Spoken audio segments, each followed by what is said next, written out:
ಕರಾವಳಿಯಲ್ಲಿ ಸುರಿಯುತ್ತಿರುವ ಮಳೆ ಭಾರೀ ಅವಾಂತರವನ್ನೇ ಸೃಷ್ಟಿಸಿದೆ. ನೂರಾರು ಮನೆಗಳು ಜಲಾವೃತವಾಗಿದ್ದು, ಕೃಷಿ ಭೂಮಿಗಳು ಭೂಕುಸಿತಕ್ಕೆ ಸಂಪೂರ್ಣ ಹಾನಿಯಾಗಿವೆ. ಮಳೆ ಪ್ರವಾಹಕ್ಕೆ ಜನ ಜಾನುವಾರುಗಳು ಕೊಚ್ಚಿ ಹೋಗಿದೆ.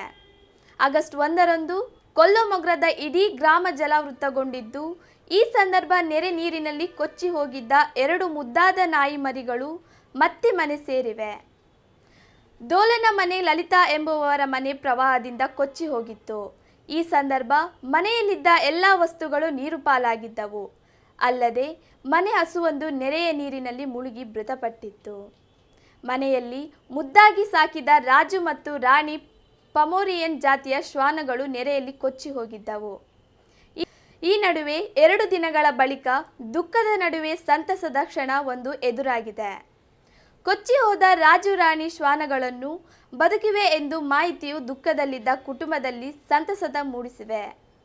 ಶ್ವಾನಗಳ ಪತ್ತೆ ಹಚ್ಚುವಲ್ಲಿ ಕೊಲ್ಲಮೊಗ್ರು ಗ್ರಾಮ ಪಂಚಾಯತ್ ಉಪಾಧ್ಯಕ್ಷೆ ಜಯಶ್ರೀ ಚಾಂತಾಳ, ಗ್ರಾಮ ಪಂಚಾಯತ್ ಸದಸ್ಯ ಮಾಧವ್ ಚಾಂತಾಳ ಸಹಕರಿಸಿದ್ದಾರೆ ಎಂದು ಹೇಮಂತ್ ಸ್ಮರಿಸಿದ್ದರು.